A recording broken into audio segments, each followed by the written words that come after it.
Thanks for tuning in to Men for the Win, a podcast hosted by David Kufis and Dan Thompson, two avid fans who appreciate well-played baseball, especially when it's done by the Twins. Men for the Win is sponsored by the Grand Group with Edina Realty. Are you looking to purchase a new home in the Twin Cities area? Or perhaps you're trying to sell your current home? Whether you're upsizing or downsizing, the Grand Group with Edina Realty will meet all of your housing needs. Contact the Grand Group by emailing thegran, that's G-R-A-N, group, at edinarealty.com, or call them by phone at 612-817-8751. The Grand Group with Edina Realty, 7-time Minneapolis-St. Paul Magazine Super Agent Award winners.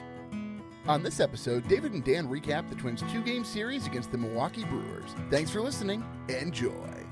Thanks for tuning in to Men for the Win. My name is David Kufis. With me, as always, is Dan Thompson. The Twins dropped the first 2 games after the All-Star break at home against the Border Battle Brewers. Dan, how disappointing is this? Coming out of the All-Star break, they couldn't scrape together one win. That was quite the alliteration there. The Border Battle Brewers. You slowed down. It was like you were trying to say sheriff or something like that, David.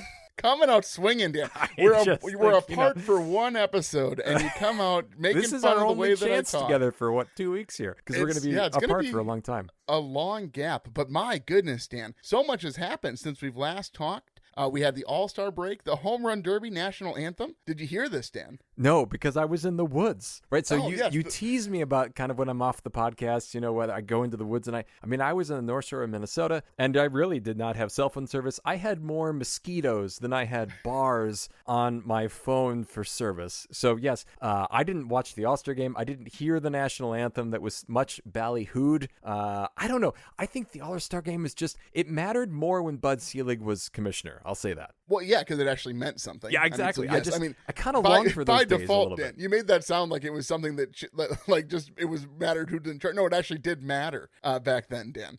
But anyway, this national anthem, if you haven't heard it, folks, you got to listen to it. Kind of sad. Turns out the lady was drunk and she checked herself into rehab, and it was It was a rough go, Dan. And honestly, I wouldn't have normally listened, but I had it on, but I had it muted, and my daughter came up and she said, "Oh, I want to hear the girl sing." And I'm like, "Oh, okay." And I was like, "What is this?" I was so baffled. I think that really the highlight of that weekend was that Carlos Correa's son got to meet. Here, you got to play the sounder for me here. I want to build a championship culture. No, the other one, the Aaron Judge one. Oh, my apologies. One moment. All rise for Dan's Judge Love. I just want to say that I'm not the only one in the Twins orbit that cares about and admires Aaron Judge. Carlos Correa's own son wanted to meet Aaron Judge, and that was going to be the highlight of his All-Star weekend. I think that was the only reason that Carlos Correa went, with his plantar fasciitis and now his right foot, right? Because apparently it's hereditary. It's hereditary. And it goes from one foot to the other. Contagious, I think, is the word that Hogs was looking for. But yes, I am just glad to see that other people care about Aaron Judge as much as I do. Yes. So you're in line with 4-year-olds, Dan, I guess is who we're talking about. 4-year-olds and obnoxious Yankee fans. Yeah.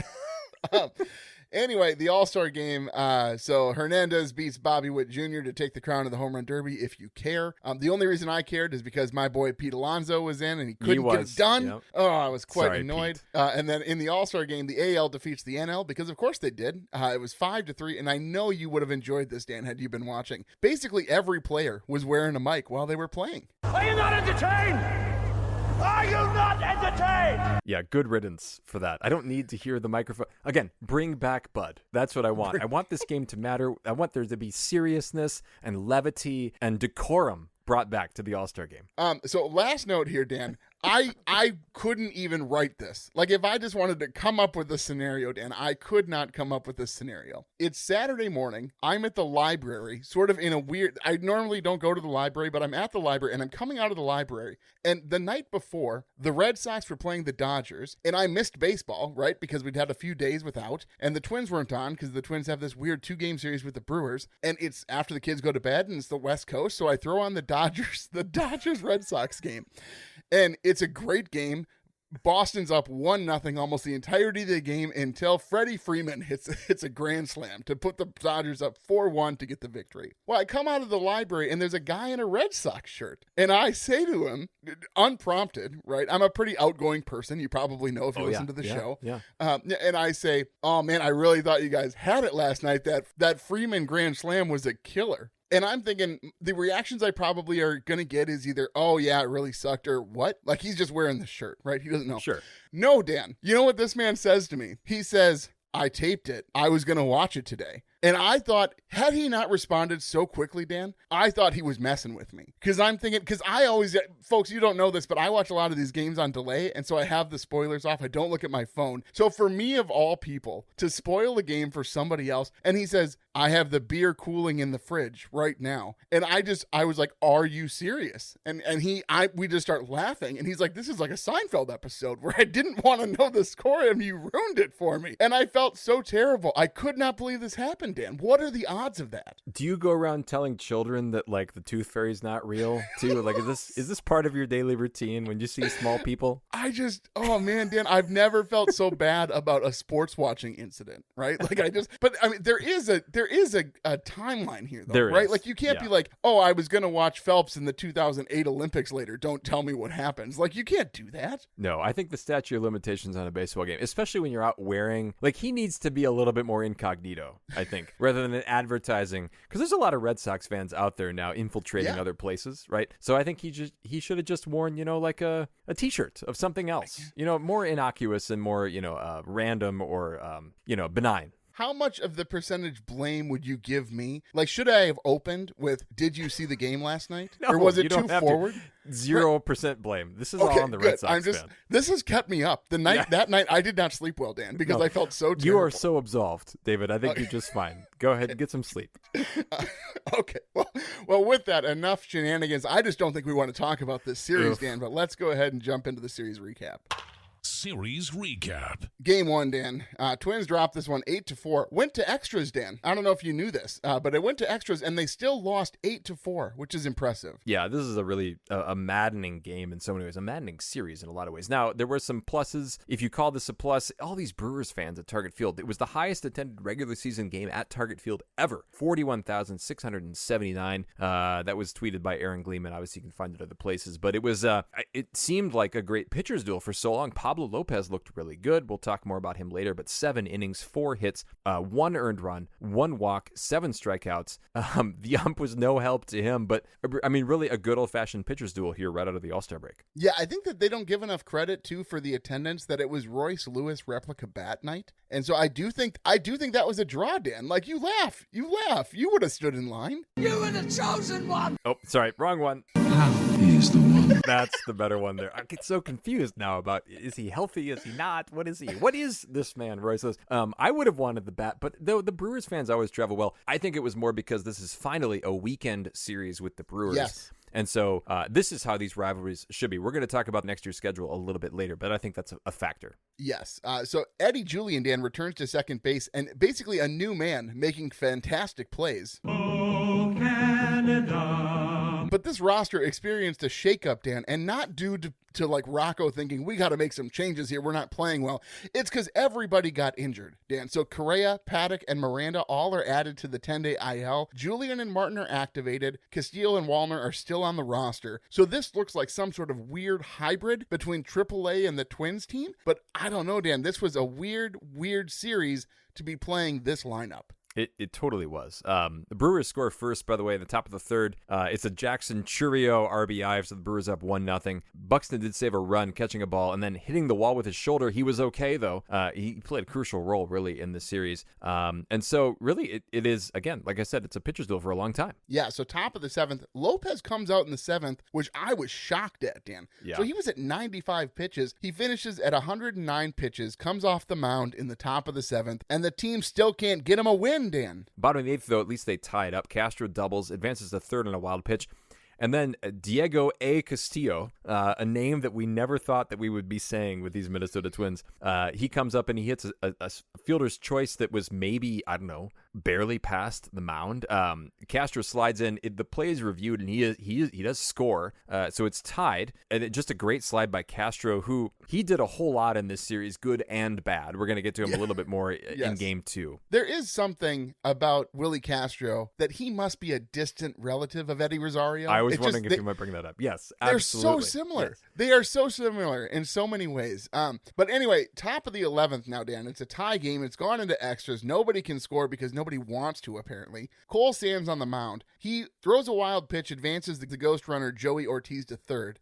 So now, Dan, your favorite, infield in. Oh, okay, my gosh. Martin has come in for Julian. It was in like the 8th inning or something, and so he's at second. Ortiz runs home on a Bryce Terang grounder, and Martin, Dan, it looks so bad. He fields it cleanly, but then he double clutches the throw, and what's worse, after the double clutch, he throws it to the right of home plate. There's no play at the plate. Brewers are up 2-1, and all of the energy out of Target Field, at least from the Twins' perspective, just deflated. Yeah, and then they scored another run. So it's 3-1 going to the bottom of the 11th. Santana comes up then with 2 outs against his former team. He's down to his last strike, and he just hits an absolute bomb to right field. And it's one of those, you know it off the bat. It is the purest of most beautiful swing, and it's 3-3. And Manny Margot comes up, and you think, well, there's no way they're winning this game with Manny Margot at the plate. And we're going to talk, by the way, if you're wondering, we're going to talk about the 10th inning a little bit later. But then in the top of the 12th, everything falls apart. Okert comes in. He starts the 12th with back-to-back singles to load the bases. Staumont enters, and if we know one thing about Josh Staumont is that he cares and curates. His ERA is kind of like a Japanese garden, right? That he would rather not have disturbed by anything. Are like onions. I knew I was going to get that.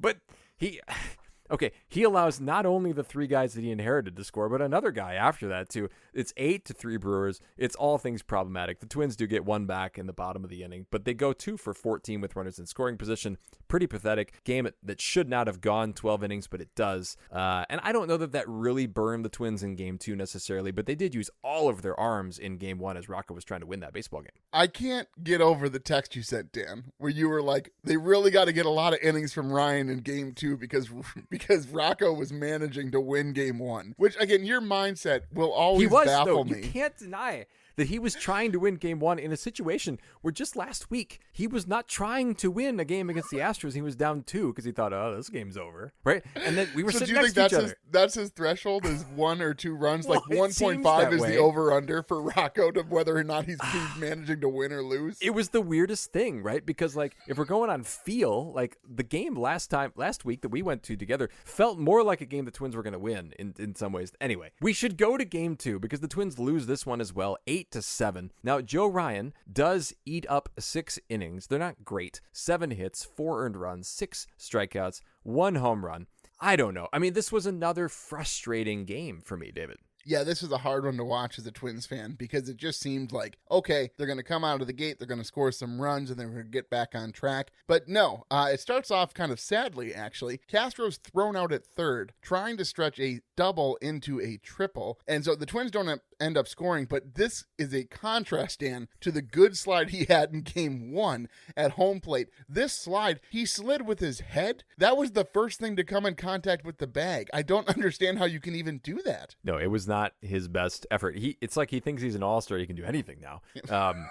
But in any case here, so the bottom of the second, the Twins walk the bases full. The Brewers infield fumbles in exchange. Somehow Christian Vasquez gets an RBI on this play that was routine as ever a routine play could be. 2 guys score because the second baseman flips the ball to the shortstop and it's way off base. So 2 runs score. So there you go. It's 2-0. And then there's kind of this weird thing. So the third inning has this random statistical thing where Eric Haas and Byron Buxton traded home runs, and they traded home runs again in the 9th inning. I was looking, I couldn't find a stat for that of a time where for 2 players for 2 different teams homered in the same inning. I don't know. It was an interesting thing, but it's 3-1. Top of the 5th, though, the Brewers tie and then take the lead on RBIs by Jackson Churio and Eric Haas, who, again, had another great game. So it's 4-3 Milwaukee. Bottom of the 5th, though, our favorite play, David, happens. This was so exciting. It's a lead-changing home run by Larnach, who barely hit a home run to right. You can't hit a home run any shorter to right, it seems, really, at least into the flower box than this one. And so it's 5-4 Twins, and we're feeling pretty good. Yeah, so the homer was interesting because it bounced off the top of the wall, and so I was wondering if they were going to review it. But the way that Provis called this as a home run, I'm like, okay, there must be the ground rules state that if it bounces off the cement on the top, that's out. But what I was watching at this point thinking, okay, if Larnach can get on, Buxton's behind him. That was my perspective. And I kind of forget how much pop that Larnach has, because when that man makes contact, it goes a long way, Dan. It's like him and Walter are kind of like that.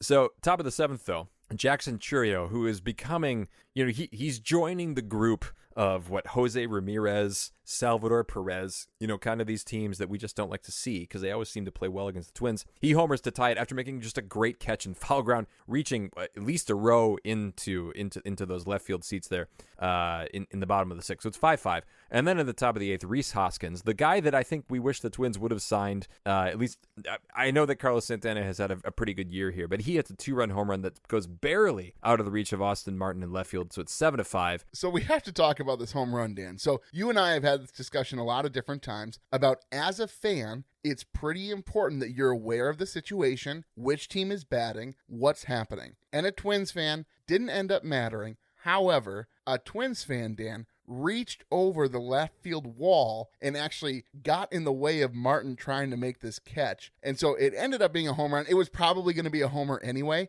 But at that point, folks, I'm telling you, if you're a fan and you're in the first row and you see a ball coming towards you, you should not try and catch it unless you're absolutely certain it's out of the ballpark. So at that point, your hands should not be up to catch the ball, Dan. Your hands should be out, keeping other people away to give Martin a chance at that ball. It's kind of like a Tommy Watkins stance, right? Just clear your hands, don't make any sudden movements. So yes, it is 7-5 at that point. The bottom of the 8th will come back to the Twins squandered a bases loaded, no out situation. Top of the 9th, then Haas homers again, so it's 8-5. Now Jair Camargo makes his debut. There are so many things that I want to talk about with Rocco later that I think I will save them for a very lengthy rewind. He makes his debut, or it seems that way. So he plays catcher at that point, doesn't get any at-bats. And then comes to the bottom of the 9th, the Twins are down 3. They make it interesting. Buxton homers, Kepler doubles, and then through a couple sacrifice plays that we wish they would have had in the 8th, they're able to score Kepler. But then that's it. It's 8-7, and just another disappointing loss where the Twins squandered a whole lot of opportunities. Yeah, really frustrating here. The Twins now sit 5 back from the Guardians. They had an opportunity to win a couple of games here because the Guardians dropped 2 to the Padres. But instead, Dan, they're 5 games back, and now Kansas City is on a 3-game winning streak, now tied with the Twins both in the wild card, and then, of course, being 5 back from Cleveland. Now, last episode, Dan, Hoax criticized us a bit I know you did. for being a bit too optimistic about this postseason chances for this team. I'm still a believer, but right now, Dan, looking at the lineup that they put on the field today, which we're going to talk about that a little bit later, because you and I had a little bit of a disagreement about this, I'm just not as confident in the playoff aspirations of this team if they can't get their guys healthy. No, I'm simply saying that life finds a way. I think the better team is the Twins here in the end when healthy. But yes, we are going to talk about that as we get into it. So let's go forward here with our Puckett's Picks segment. Catch 'em all, Kirby Puckett! Puckett's Picks winner. At some point, Dan, it stops being fun. When they drop 2 in a row in a series. Would you stop with the braggadocio here? My goodness. Anyway, so this one here, we let Hoax make a switch because Correa went to the IL. So he took Castro, who finished with 3, which actually tied him with Dan, who took Lee, who also had 3. The listeners took Santana, which honestly looked to be pretty good after game 1. He was at 5 points, but I took Buxton, and Buxton's big game 2 leads to the victory for me with 10 points. Yeah, and good on you. That's a beautiful swing. Buxton's, by the way, his OPS is up to 845, and his batting average is 282. He's, dare we say, quietly having a pretty dang good season offensively. Yeah, he's really showing what he can do when he's healthy and capable and playing in center field, Dan. We'll talk more about him after a bit, but the season standings, David, you do have a lead here. You have 17 points. Hoax is in second with 11.5. The listeners have 6, and I have 5, which I'm pretty sure that I could have done better if I just threw a dart at Rocco's roster or his lineups before the game and done better. Well, we'll never know, Dan. Maybe you can start instituting that now, and we'll see if that works out for the rest of the season. All right, let's go on here. Beast versus bench. Beast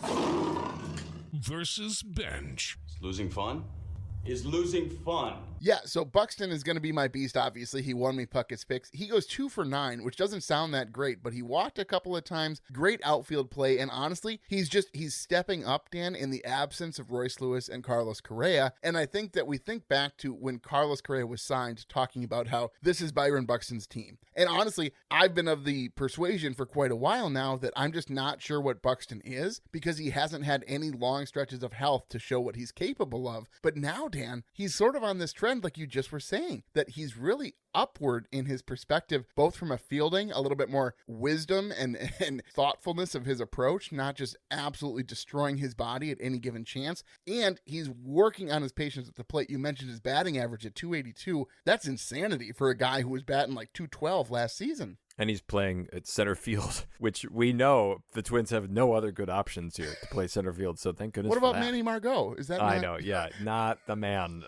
As far as my beast, I'm going to go with Pablo Lopez, who has looked a whole lot better over the last month or so of starts. He's looking more like the guy that the Twins need him to be if they're going to, as we think, make the playoffs and hopefully make a little bit of noise there. So I went with him after his quality start, not more beyond a quality start in Game 1. Well, it was so good to see him actually pitch that way against a team that's good, yes. Right? Like the Brewers are top tier, I think, right? Like top 5, top 10 in the power rankings for sure. So to see Pablo do this, and it's not against the White Sox or the Athletics, it just gives me a little bit more hope that he's figured something out during this All-Star break. What about the bench? Yeah, I got to give it to Martin here. So 0 for 6 with 3 strikeouts. I know that you're coming off the IL, quote unquote. Yeah, right. You really went on the IL.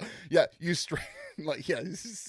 he strained his shoulder getting up off the bench at one point for some reason to move to the clubhouse. But on top of that here, the main reason I'm putting him on the bench is because of that play where he double clutched and couldn't make the throw home when he had a lot of time, Dan. It's not like it had to be a bang bang play. He just couldn't get himself settled to make that play. And that's a play you need to make when you're really going to be fighting for a roster spot real quickly here. If Correa is healthy and plays this series, do you think that they find a way to win one of these? Yeah, I really do. Yeah, I think so too. And it may not be on that particular play or something like that, but I think just having him at shortstop kind of calms the infield. As far as my bench, I'm going to go with Manny Margot. This stat was making its way around. I think it was aired on The Game, which is saying something. Manny Margot pinch hit in Game 2. He is now 0 for 23 this season as a pinch hitter. We're going to get more of this in Rocco's Rewind, but like, Rocco, this is not the guy that you want up in the situation. And now I'm looking at the Game 2 box, and the guy that he pinch hit for was Christian Vasquez. And we have maligned Christian Vasquez many a time. But is that not a spot where you just kind of say, Christian, go ahead? I don't even know what that choice is. Like for me, you're like, would you rather eat this bowl of anchovies or would you rather eat this bowl of olives? 2 foods that I despise. Ogres are like onions. I wish you I had like a better olives or anchovies. I can get the anchovies, but no olives. Olives are terrible, Dan. Nobody actually likes olives. It's one of those foods that people just pretend to like. I'm convinced. Anyway, I can see that this is going to segue into what will probably be a lengthy Rocco's Rewind. Let's go there. Rocco's Rewind. So as I was saying about olives, Dan. Here's the thing, Rocco, I understand that you're playing shorthanded, but my goodness, you have to win one of these. How do you not scrape a run across in either the 10th or 11th innings in Game 1? Figure out a way to move a runner over. Try a bunt. Try a sacrifice. Do something. But I just felt like every decision he was making was the wrong decision to win the game. I mean, you took one of my ideas, but I have so many. So let's do it. Well, so I think in Game 1, clearly Rocco didn't expect this game to go 12 innings for all kinds of reasons, right? He was playing like his team was going to win this in the 10th, and then he didn't try to win it in the 10th. You got Castro up with a runner at second, and mind you need 1 run. Then, and I can see why he did this, he's got Diego Castillo coming up next, and then Buxton, right? So those are his 3 choices. You have to lay down the bunt with Castro there. Like, I just don't, you have to do that. You can surely, if Diego Castillo has made it this far in the Twins farm system, he can probably lay down a bunt there too and try to squeeze home Austin Martin, who's not a slow guy, right? So he's your runner at third at that point. So that was maddening. All of the Camargo stuff is weird to me. So he has been available to play. I counted this up for 14 Twins games this year, and he has appeared in 4 of them. Why do you even have it? Rocco needs to show up tomorrow, I suppose, before this next Philly series, and just do a head count and make sure that he's got everybody there. It's like he thinks that Camargo is not even on the team. Like he's like the the fifth Batboy or something like that he can't remember. I'm not dead. What is he doing? What is Diego Castillo doing on this team? Do we have nobody else? Like, is there no other person who can play on this team right now? Well, even if they were, Dan, like you just said, they'll never get the chance anyway. They could be on the roster. It's maddening. Why do you need 3 catchers if you're never going to use the third catcher? Like, Rocco and Christian Vasquez is your second one. Like, I just don't understand what he's doing as far as that goes. He loves to pinch hit, Dan. He loves the matchups. Well, okay, and then let's talk about that, if I may. So all of these things, so pinching Jeffers in for Larnach in Game 2 after 3 Larnach at-bats, when he had hit a home run, did not work out because he could have used the lefty-righty matchup later with Larnach. I mean, just the obsessiveness that he has with... I'm sorry, if a guy's batting second in your lineup, why are you ever pinch hitting for him? Doesn't that presume he's one of your 5 best hitters? Like, don't you just assume that he's going to let him hit every time? So here's the thing. I don't know. Last season, I go back to this so often in my mind because remember the whole first half of last season, the Twins were not good from a pinch hitting perspective. No. And we absolutely roasted Rocco at every opportunity. Then, Dan, the second half of the season came and all of a sudden, every time a guy pinched hit for the Twins, they got a hit. And it was sort of inexplicable. Like there was no understanding as to what changed in the pinch hitting mindset for these hitters. I'm not superstitious, but I am a little stitious. So Aaron Gleeman writes this article and he breaks it all down that he's like, one of the big reasons why Twins offense is now successful is all of these pinch hitting opportunities that Rocco seizes have turned out to be successful. And like from a percentage perspective, that was bound to happen because of how terrible the Twins were at the first half of the season. So I'm not really sure, Dan. I am very much of mixed emotion. You're sounding very reasonable right now, which you criticized me for being when I wasn't here last episode. Yes. I don't like your reasonableness often, Dan. It's too much for me. But I guess what I'm trying to say is I feel bad because I am not a person, Dan, who typically is wishy-washy in my perspectives. I will let my opinions know. I have a podcast, Dan, where I talk about my opinions, and I get absolutely roasted anytime I meet a listener in public about how unreasonable my takes are. I don't know how I should feel about this, whether I should be mad at Rocco for pinch hitting or whether I should applaud him for doing so, because obviously last season it was successful for at least like 40% of the time. I don't know, Dan. I think the issue is that when Rocco is managing a 9-inning game, it generally works out. Where he gets in trouble is when games go to extras and then you've got second and third at bats for Diego Castillo, and then you don't look very smart as a manager. Do you think he was just sleepy, Dan? Like it was just getting a little late for Rocco? I think he was just trigger happy, after not being able to manage for so long. Hang on a minute. We could use a pinch. Can you imagine it's winter and Rocco is sitting there and his fingers are just tapping on his legs and he has to he's waiting for MLB the show to load. He's like, come on, load. And then he's like, pinch it. He probably sits one daughter down at the table and then just can't stand it and then just has to switch her for the other one, I suppose, at some point. Look, we can't do this. I got to make a substitution. Actually, you're the lefty and we're eating spaghetti. We all know that she's better with her right. Switch it out. Anyway, okay. I think we've berated Rocco enough. Let's go to a positive thing here, Minnesota moment. Minnesota moment. Well, hang on here, Dan. You jumped the gun a little bit because my Minnesota moment is actually Game 2, bottom 8, where the Twins load the bases with no outs and they score nothing. And I guess I'd probably be even more upset if it wasn't these guys who did it. So Margot, flied out, of course. Castro struck out, which I guess is a little bit disappointing. I mean, he's an all-star for crying out loud. And then Jeffers, who, as of late, Dan, the guy can't make contact in the big moments. It can't be done. So he strikes out. And it hurts so much. And I know that on this show before, both you and Hogs have said, well, that's not how baseball is played nowadays. You can't always score runs when the bases are loaded and no outs. Pitching is so good. Shut your mouths. Score I never a run. Say that. Don't put those words in my mouth in that You've tone. Said, I'm sure I have somebody, not said that. Yeah, no, but somebody go back, find it on the tape. No, I'm sure you've said something like that, but at least Hogs has for sure that no, that's not how baseball is played. You can't just expect him to score a run. Yes, you can. Score a run. You have to make contact. You're almost guaranteed to score a run, Dan. I agree with you on that. I think that they should have. It's just that fly ball that Margot hit wasn't deep enough. But yes, Castro and Jeffers just looked overwhelmed and lost in that at bat. When earlier in that inning, Wallner had just struck the the tail off that baseball. So they did not look right there. But can we talk about the positive? I suppose you can. That's pretty good. That's pretty good right there. In Twins world only, it was a big day for Joe's, right? Joe Ryan, Joe Mauer. He's inducted into the Hall of Fame. And so I got to listen to the speech. I'm going to be honest, from a rhetorical standpoint, it wasn't the greatest speech. It was just a bunch of thank yous. I thank so-and-so, so-and-so, so-and-so. But what I was struck by was the normalness of Joe Mauer. And we have talked about this before, that he's just so normal. Like he thanks his loving mother. He's thanked his in-laws, which is just smart. He thanks his daughters, and then he talked about his son, and who was born 2 days after his last game, but how he gets to like be his little league coach. And first of all, if I'm another dad or mom and my son is being coached by Joe Mauer, I'm telling everybody about that. Like, that's the coolest thing. Do you think he starts each season just by like giving each of them a signed bat and ball? Like, just to like get it out of the way? Probably not, because I don't even think Joe thinks that he's that famous. Like, I think Joe really just thinks he's a normal guy. Like, haven't you read all of these stories? The Athletic had a great thing with like 5 or 6 former players talking about him. Like, I really do think Joe has a pretty low ego as far as baseball players go. Yeah, I think that's fair. I do think that some people, I'm not saying I'm one of those people, I will say that some people think that the lack of ego also led to a lack of championships. Oh my gosh. Kiss the cows. Unbelievable that you would bring that up on Joe's big day.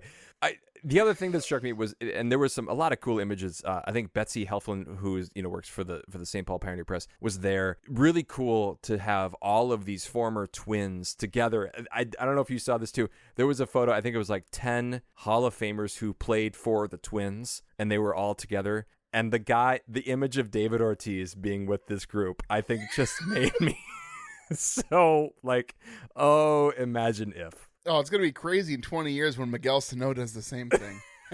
Yes, when he's played for it'll probably be the Dodgers or Astros. He like hits like 3 that. homers in the World Series or something. Anyway, so I thought that was really cool. Do you have other thoughts on Joe here and being inducted into the Hall? No, here's what I'll say. I was surprised he didn't just copy and paste the same speech he gave when he was the Twins Hall of Fame inductee, which... Here's the thing, for as normal as Joe is, do you think he sees those as like the same? Like, oh, I got into the Twins Hall of Fame and now I'm in the Baseball Hall of Fame. Do you think in Joe's mind he's like, those are basically the same? Certainly from a speaking standpoint, Joe's not all about these big speeches here. It was definitely a speech where it's like, I got to give a speech here. And so I'm just going to thank a lot of people, which is the right thing to do, right? You thank everybody else around you. You try to not talk about yourself. You weren't expecting a Michael Jordan speech, right? He's like just talking about all the guys he wanted to beat. No, I was not expecting that from Joe. Anyway, well, a cool moment for him. Speaking of Joe, let's move on to our next segment. I just don't know how it can get any better. Mauer's Musings. So I'm going to give you 4 names. Really, it's 3 plus 1. Right on this list. I would here. argue it's like 3 minus 1. I'm not very good at math, Dan. But... That might be. So whose return will matter most? So Royce Lewis, Jose Miranda, Carlos Correa, or a name you haven't heard much in a while, Alex Kirilloff, who's technically on the injured list. So whose return do you think would matter most to this team? The only way this question makes sense, Dan, is if you remove Correa and Kirilloff from the list. Because Correa too? No, because what I'm saying is Correa is the correct answer. It's not even close. So you could have said, who's more important, Lewis or Miranda? Okay, all right. And that would have been a good question. All right, so let's pretend that's what I said, and you go ahead and answer that. Well, see, when I did this before, and I sort of assumed that you'd answer the question I thought it would, you were like, I wouldn't answer it. All right, thank you for clarifying. Lewis or Miranda? So I would take Jose Miranda at this point. And I know that's going to be seen as blasphemous. Give me a minute. Give me a minute. Hold on. I want Royce Lewis to be He is the one. You can't say that about Royce. Okay. Will you let me talk? Can I have a moment? So I think that Jose Miranda at this point adds some stability and also gives Royce Lewis a little bit of extra time to make sure he's right. And I don't know. I am not a doctor, Dan. I don't believe that man's ever been to medical school. But there's a bunch of muscles and stuff in the legs, right? And he had that quad thing, which I guess is in the legs. And then he's got this groin thing, which I know is near the legs. I'm familiar. What I don't understand, Dan, is like how these things interact. And so what I'm saying is, I guess it's maybe not the best way to answer the question as far as if I could say which of those two 100% health with the best chance of remaining healthy, yeah, of course you want Royce Lewis back. But I guess from my perspective right now, I want Miranda back, and I want Royce Lewis only in this lineup when I know that he's 100% healthy and he's not going to be favoring one side of his groin. I don't know how you say it, but I want him back, Dan, knowing that he can play at 100% and not get injured again because he's trying to, cover up a different injury. Wow. A lot of injury cover-ups in this Twins organization, It seems, though. Which, for the record, Royce, I think, could be back in about a week. It sounds like he might go on a rehab stint. Miranda could even come back without one, so we might even see him for this Philly series. We'll see. Correa, it sounds like, could probably be another week or two. They even sent him home, right? That he can't even come to he's got to be foot in a boot, propped up like that. So we'll see. It's pretty clear that the Twins need these guys back. Though I will say, full confession, that I said before game one of this series that lineup actually didn't look too bad. Which is it's bonkers to me. And what's so funny about this, folks, a little inside baseball here on the show. Both Dan and I have access to the Twitter. And so it's sort of funny because I am wondering, if you're a listener and you follow us on Twitter, I'm wondering if you can tell who's tweeting when, because I think you probably can. But so Park tweeted out that this lineup looks pretty good even with all of these guys injured. And I sent a screenshot of that to Dan and Hoax, and I said, what a ridiculous statement. Like, this makes no sense. And Dan sent back, didn't I just tweet that like 2 minutes ago? Well, so I didn't even know. Dan had just espoused on the podcast Twitter that he thought this lineup was good, something that I just made fun of another person for saying. And so it's very difficult for me to understand, Dan, this whole shared Twitter account thing. I hope that there are listeners who realize when it's me and when it's you. Run away! Run away! Run away! All right, let's go on here. What's your Mauer's music? Yeah, so the infield is a very confusing picture right now. And I guess I don't understand when these guys come back from injury who you're talking about, how much do Lee and Julian need to prove themselves? And is it between those two as far as who gets to stay up? And if it is, who would you rather have stay up at this point? So can we remind people that Jair Camargo is on this roster and Diego Castillo is on this roster? So I think those are the first two to go, I would hope. So then it becomes the third guy back, which I think is probably going to be a couple weeks. So I do think it comes down to probably those two guys, or maybe Austin Martin would be the other candidate here, I suppose. But because we were talking about two infielders, so I am curious to see who has the better streak. I think it's the right question, and I think we're going to get a pretty good answer to that in the next 10 or 12 games. Fair enough. Well, with that, Dan, let's go on to grade this series. Series grades. I assume there won't be much controversy here, Dan. No. This is an F. I understand you're shorthanded. You're coming off the All-Star break. It's a weird 2-game border battle series where you're home, but you don't really have the home field advantage because the Brewers are so close and they travel well. It's got to be an F, but at least I understand how they could lose this. And I think this is where a 2-game series does hurt a bit because it just feels like there's no time to recover. Yeah, I agree. Mine is an F. It's 2 out of 10 in the advanced retreat. Just, I know these are close games, but man, you should have won one of these. And then well-played baseball, a 6 out of 10. They'd actually pitched pretty well in game one until, they had to get to the 11th and 12th innings, which is a bullpen depth issue that we're going to talk about, I'm sure, in future episodes. But too many missed opportunities, too many times when they should have played small ball and didn't. So that also adds up to 8 out of 20, which is an F. Okay, Dan. Well, with that, let's go on to Herbie's headlines. I don't know, Jack. It looked like Herbeck pulled him off the bag.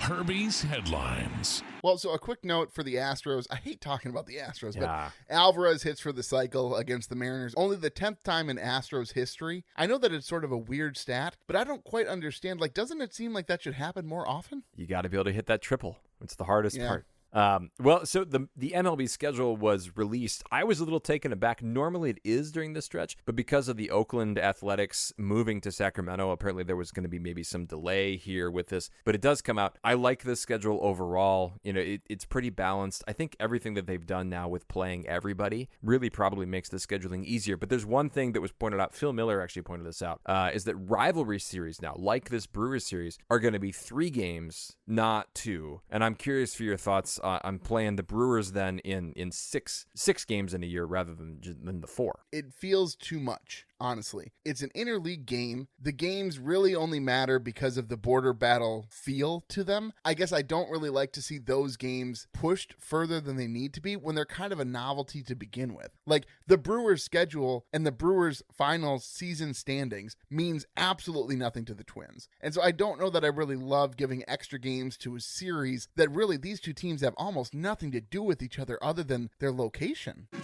Just a bit outside. He tried the corner and missed. Wow. David's dumb. Wow. Harsh, Dan Terrible Thompson. take. What are you talking about? This is the best thing that they could have done. Make this a real series.